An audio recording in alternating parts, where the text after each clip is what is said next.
Hello, welcome back sa ating YouTube channel. This is Gabs Vlog. For today is Friday ay tungkol po sa Idol Kids Finals na but subscriber to our YouTube channel. Gusto mag-likes, shares, comments, and views. Abutin na ang 500 i-support natin sa ating social media ka. Ang ating latest vlog for today, 372, episode 372, entitled Idol Kids Finals na. Here's your vlog.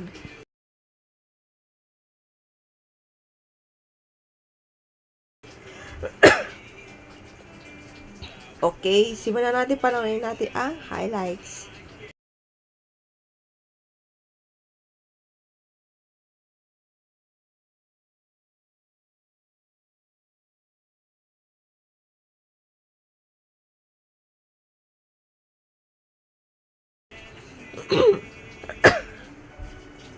Ayan.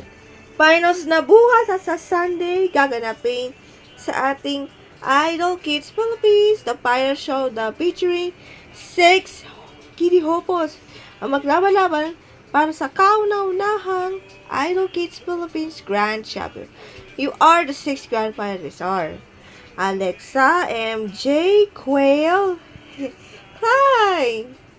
Yan, si Klein, Yasi, and Sean. For Alexa, okay naman kasi sa medyo performances of the song na last time. Mas magaling kasi sa mga iba. Si MJ, parang di magaling eh. Hindi ko sure kung bakit eh. Basta, bukas na lang siyang sa Sunday.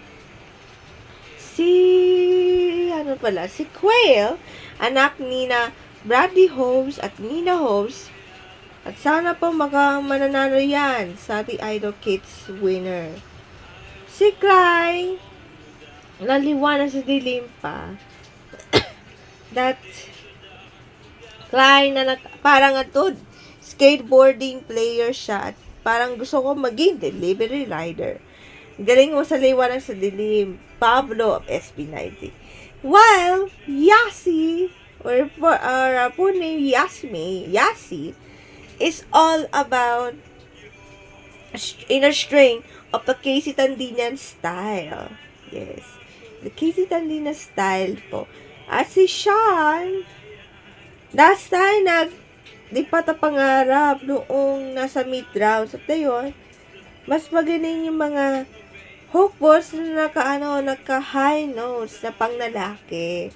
And, good luck para sa final showdown bukas at sa Sunday. Bukas, 6 na grand finalists para sa ating Greatest Priest song. While on Sunday, 3 na lang natitira. Round 1, Journey song at ang round 2, original composition song. Kung saan, the song, all 3 are others grand finalists ay under ABS-CBN Music, Star Music. Yan ay original composition songs. Yes, original songs yan. Parang seasons 1 and 2. Yan. Good luck, kids! Hanggang sa Sunday. Malalaman natin kung sino yung grand winner. Malalaman natin this coming weekends on Idol Kids Philippines, the final showdown on Kapamilya Channel, A to Z and TV Bar.